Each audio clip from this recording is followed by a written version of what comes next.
Halofalahi atu, Wingo Haku ko Tifa Ioane, and I am the chairperson of the Vagahau Niue Language Commission from Niue.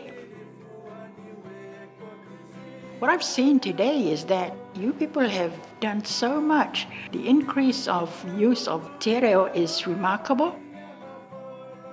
When I look at it, look back in the days where te reo was not even heard.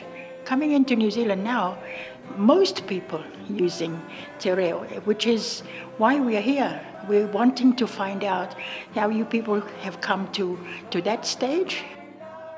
Intergenerational learning of the language, especially when learning from the community, learning from the grandparents, and using the language at the community level.